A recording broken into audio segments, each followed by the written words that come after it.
మన బాస్ ఎందుకు నన్ను ఇలా కాల్చు తింటున్నాడో నాకేం అర్థం కావట్లేదు సార్.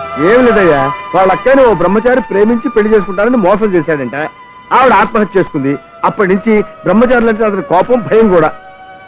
మరి అయితే అతని బారి నుంచి నేను బయటపడాలంటే పెళ్లి చేసుకోక తప్పదా సార్? చేసుకోమని నేను అన్నయ్యా. ఎందుకంటే పెళ్లి అనేది స్వవిషయం. ఆఫీసర్ల కోసం, పక్కింటి వాళ్ళ కోసం పెళ్లి చేసుకుంటే మనం అయిపోతాం. మరి అయితే నేను ఈ ప్రాబ్లం నుంచి బయటపడాలా సార్? కనీసం నీకు పెళ్ళైందని అతను నమ్మించవయ్యా. ఆ నమ్మించడమే ఎలాగాని? Very simple. వచ్చే నెల 9వ తారీఖు నీ పెళ్లిని ఒక శుభలేఖ వేయించు. భలేవారు సార్, బాస్ నా పెళ్లికి వస్తానంటే ఆ రోజు రాడు, అతను మ్యారేజ్ డే, నువ్వు సేఫ్ అయిపోతావు. ఓహో, ఆ తర్వాత ఉంది, ఒక వారంలో సెలవు పెట్టి మళ్ళీ డ్యూటీలో జాయిన్ అయిపో. నీకు పెళ్ళైందని నమ్మేసి ఇంకో బ్రహ్మచారిని పెట్టుకుంటాడు అంతే. గురుగారు, మా ఫ్యామిలీ ఫోటో తీయాలండి. పెద్ద ఫ్యామిలీ, 35 మంది ఉంటారు. మీరు మా ఇంటికి వస్తారా, వాళ్ళని ఇక్కడ రమ్మంటారా? మీ ఇష్టం, ఎలాగైనా సరే. ఇప్పుడు ఏ సైజ్ ఫోటో తీసుకోవాలో చేయటం లేదు. మీ దగ్గర ఉన్న సైజులను చూపించేస్తే ఏదో ఒకటి సెలెక్ట్ చేసుకుంటాం. చూడండి, అలాగే. ఇప్పుడు ఇదే సైజ్ అండి? ఇది కార్డ్ సైజ్ అండి. ఆహా, అలాగే. అయితే మరీ చిన్నది అయిపోద్దండి. ఇదే సైజ్ అండి. మరి ఇదండి, ఇది పాస్పోర్ట్ సైజ్ అండి. ఓహో, సాధారణంగా ఫోటో తీయడానికి ఎంత టైం పడుతుంది? అరగంట పడుతుందండి. బాగుంది లోపలకి. ఓహో, అరగంట పడుతుంది అనమాట. సరే, అయితే అరగంట పడుతున్నట్టండి. ఓహో, అరగంట పడుతుంది అనమాట. ఓకే, మరి అయితే ఇంకేముందండి, పొద్దున్నే మొహాలు అవి కడుక్కొని వచ్చేస్తామండి. అలాగే, థ్యాంక్ యూ అండి. నమస్కారం సుబ్రహ్మణ్యం గారు. నమస్కారం అండి. వెళ్ళండి సార్. పెళ్లి పిలుపు. హలో సార్, మీకు శుభవార్త. ఈ నెల 9వ తారీఖు గురువారం రాత్రి 2:07 తెల్లవారితే శుక్రవారం అనగా ఆ రోజు తెల్లవారుతుంది గ్యారంటీ. ఈ అందాల బొమ్మతో నా పెళ్లి నిజంగా ఒట్టు సార్. తిరుపురం రామాలయంలో మీరు తప్పక రావాలి. మీ ఆశీస్సులు మాకు కావాలి. వస్తారు కదూ? ఇట్లు కె రాంబాబు, బంధుమిత్రులు, మా బాసు గారి ప్రోద్బలంతో. రాంబాబు, చాలా సంతోషంగా ఉందయ్యా. మంచి నిర్ణయం తీసుకుని పెళ్లి చేసుకోబోతున్నావు. పిల్ల కూడా రూపసి, ఎరుప. అచ్చు మీ వైఫ్ కలరే సార్. అయితే ఎరుపే. అదృష్టవంతుడివి. పాలరాతి బొమ్మ లాంటి భార్యను సంపాదించేశావు. మేడ్ ఫర్ ఈచ్ అదర్ అన్నట్టుగా ఈడు జోడు చక్కగా కుదిరింది. మీ అబ్బాయికి ఈ శాంతమ్మ గారి కూతుర్ని పెళ్లి చేసుకోవడానికి అంగీకరించిన కారణంగా లాంఛనప్రాయంగా ఈ తాంబూలాలు స్వీకరించండి. ఆపండి, అంతా మోసం. ఈ పెళ్లి జరగదు. ఏమిట్రా, ఏమైంది? ఈ పిల్లకి ఇదివరకే పెళ్లి అయిపోయింది బాబాయ్. ఇదిగో మొదటి పెళ్లి శుభలేక.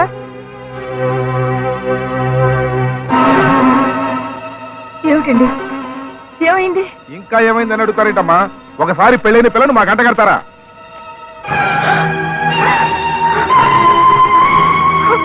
ఏమమ్మా, మొదటి మొగుడు పోయాడా? మోజు తగ్గి వదిలేశాడా? మీరేమంటున్నారో నాకు అర్థం కావటం లేదు. నా పిల్ల బంగారం నిప్పు. ఎక్కడో పొరపాటు జరుగుంటుంది. పొరపాటు మీది కాదమ్మా, మాది.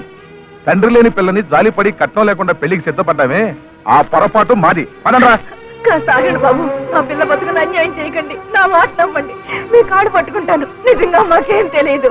ఇదిగో చూడమ్మా, శుభలేఖ ఫోటోలతో సహా కనిపిస్తుంటే ఇంకా మీకేం తెలియదంటే ఎలాగమ్మా?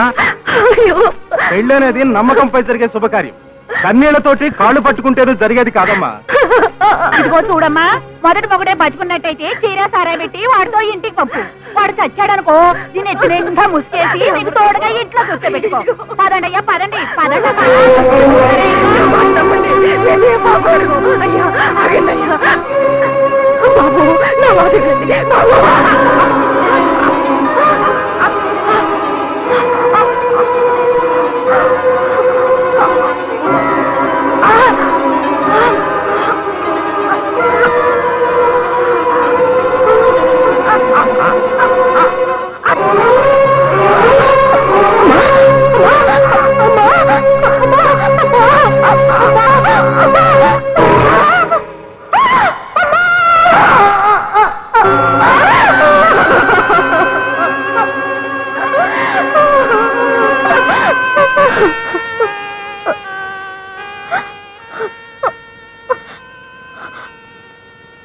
నాకున్న ఒకే ఒక ఆధారం మా అమ్మ పోయింది.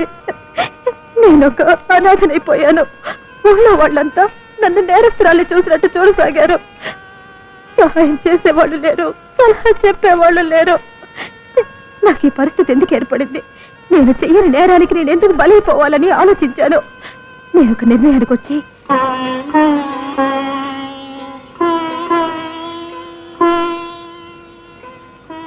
నువ్వు తీసుకున్న నిర్ణయం చాలా మంచిదమ్మా.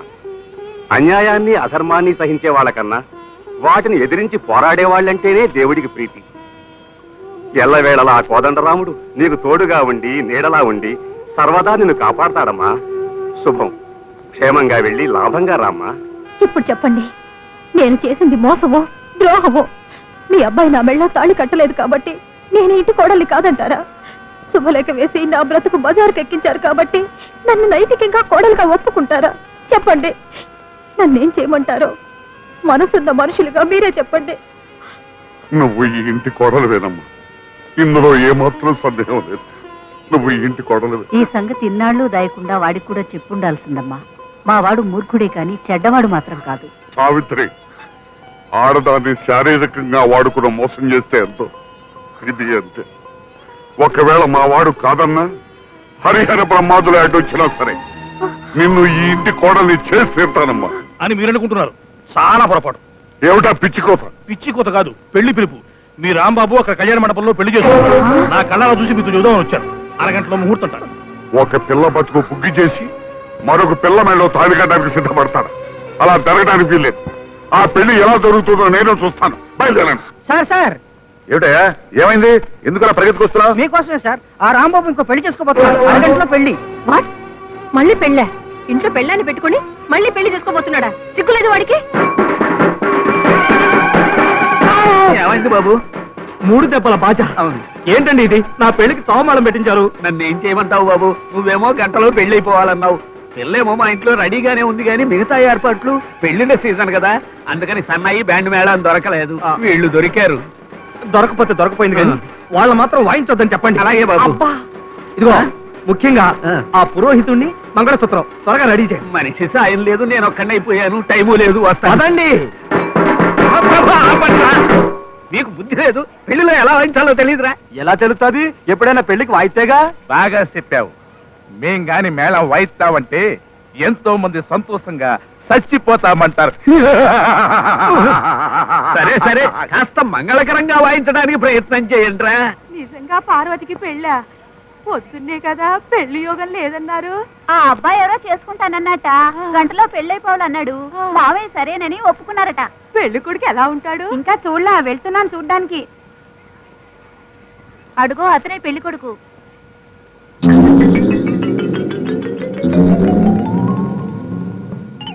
అదేమిటి ఒళ్ళంతా కట్లు కట్ల పావులా? మొన్న పడిపోయిన హుస్సేన్ సాగర్ బస్సులో ఆయన ఉన్నాడంట. ఆఖరిలో తేలింది ఆయనేనంట. నేనే పెళ్లి చేసుకోను. నేను దేవదాసుని ప్రేమించాను. అతనే నా మొగుడు. వాగుడు నువ్వు. నీకు అసలు పెళ్లి యోగమే లేదనుకున్నానే. ఏదో ఆ రాంబాబు దేవుళ్లాగా వచ్చి నిన్ను చేసుకుంటానన్నాడు కాబట్టి సరిపోయింది. కానీ ఏమంటోందిరా? నేనే పెళ్లి చేసుకోను అంతే. నీ పెళ్లి చూసి ప్రాణాలు వదలాలని బిగబట్టు కూర్చున్నా. ఒప్పేసుకోవే అమ్మడు. ఇహ యముణ్ణి బతిల్లాడ్డం నా వల్ల కాదే. నేనే పెళ్లి చేసుకోను. దేవదాసి నా మొగుడు. నీ పెళ్లి విషయం తెలిసొచ్చాను. పొరపాటు చేస్తున్నావేమో, కొంచెం ఆలోచించు. ఏమీ పర్లేదు. నా చేతులతో నేనే తాళి కట్టిన నా భార్య నాకు కావాలి. మా ఇంటిని పట్టి పీడిస్తున్న ఆ పిశాచి ఈ దెబ్బతో పారిపోవాలి. ఏమిటా తొందర? ఇవాళ బంగారు పూట్లు బందట. మంగళసూత్రం దొరకలేదండి. పోనీ అద్దెకి ఎవరన్నా మంగళసూత్రం ఇస్తారా? No worry no worry. ఇవాళకి పసుపు కొమ్ము కట్టేస్తాను. ఏమయ్యా, పెళ్లి రోజునే పసుపు కొమ్ము దారం అంటున్నావు. ఇక నా కూతుర్ని నువ్వేం సుఖపెడతావు? రే మేళాలు, గురునాథం గారు, మీరే ఏదో రకంగా చక్రం అడ్డు వేయాలండి. నన్నేం చేయమంటావయ్యా? ఈ పసుపు కొమ్ము మెళ్ళో కట్టి మీ ఆవిడ మెళ్ళో ఉన్న మంగళసూత్రాలు తీసివ్వాలండి. ఏంటయ్యా నువ్వు మాట్లాడేది? మా ఆవిడ పూజల పురస్కారాలు నీకు తెలుసు కదా. ఈ విషయం దానికి చెప్తే చెప్పు తీసుకు కొడుతుంది. ఏమండి, బంగారపు మంగళసూత్రాలు లేకపోతే పిల్లనివ్వనంటున్నాడు వాడు. వాడి ఫేస్ చూశారు కదా. ఈ పెళ్లి జరగకపోతే నా పంతం దెబ్బతిని పరువు పోతుంది. నా ఫేస్ చూడండి. మీరే ఏదో ఒక రకంగా సహాయం చేయాలి సార్. అలాగే ప్రయత్నిస్తాను. కావుడు, ఏమిటండి పిలిచారా? రాంబాబు నీతో ఏదో మాట్లాడతాడంట. భలేవారండి, మీరే మాట్లాడుతా అన్నారుగా. నువ్వు మాట్లాడు బాబు. మీరు మాట్లాడుకున్నారు నువ్వు మాట్లాడు. మీరు మాట్లాడుకున్నారు నువ్వు మాట్లాడు బాబు. బాబు మంగళహారతి పడాలా? మంగళహారతి లేకపోయినా అడ్జస్ట్ చేసుకుంటారండి. కానీ ఈ పసుపు కొమ్ము మెళ్ళలో కట్టుకుని మీ మెళ్ళలో ఉన్న మంగళసూత్రం కొంచెం తీసివ్వాలండి. సింతేనా? దానికి ఇంత ఆలోచన ఎందుకు? తీసుకో. థ్యాంక్స్ అండి. కావుడు కాముడు కాదు, నా పేరు సత్య వెంకట కామాక్షి. మీరు కట్టిన తాళి మళ్ళీ నేను మెళ్ళ వేసుకునే వరకు మీరు నా భర్త కాదు, నేను మీ భార్యనే కాదు. కొంచెం తప్పుంటారా? రాముడు అయ్యో